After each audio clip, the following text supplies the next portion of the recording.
మంచిర్యాల జిల్లా లక్సెట్టిపేట ప్రభుత్వ ఆసుపత్రిని తెలంగాణ వైద్య విధాన పరిషత్ కమిషనర్ డాక్టర్ అజయ్ కుమార్ ఆకస్మికంగా తనిఖీలు చేశారు.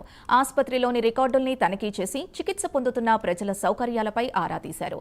ప్రభుత్వ ఆదేశాల మేరకు పలు ఆసుపత్రులు తనిఖీలు చేస్తున్నట్లు డాక్టర్ అజయ్ తెలిపారు.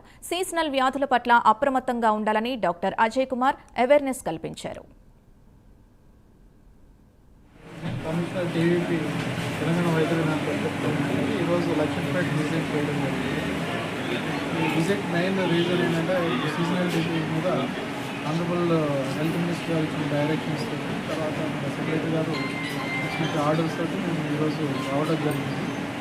హాస్పిటల్లో ఏంటంటే డెంగ్యూ ఫీవర్స్, తర్వాత మలేరియా ఫీవర్స్ కానీ లూజ్ మోషన్స్, వామిటింగ్స్ లాంటివి ఈ సీజన్లో వచ్చేటువంటి డిసీజెస్ మీద మానిటరింగ్ జరిగింది.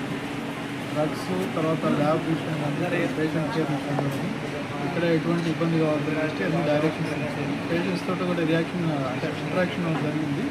వారు కూడా చాలా సాటిస్ఫై అన్నారు. ఎందుకంటే కొత్తగా హాస్పిటల్ ఎస్టాబ్లిష్ అయింది. They are happy with this hospital. So ఇంకా ఫర్దర్గా ఏమన్నా కావాలంటే వాళ్ళు డిస్ట్రిక్ట్లో ఉన్నటువంటి ఆఫీసర్స్తో కోఆర్డినేట్ చేసుకుని వాళ్ళ గ్యాప్స్ అన్ని ఇమీడియట్గా ఫిల్అప్ చేసుకుని పెట్టారు. స్టాఫ్ ప్యాటర్న్ కొంచెం గడబడింది. అది కూడా మన ఎక్స్టెన్షన్ ఇవ్వడం జరిగింది. ఎక్స్టెన్షన్లో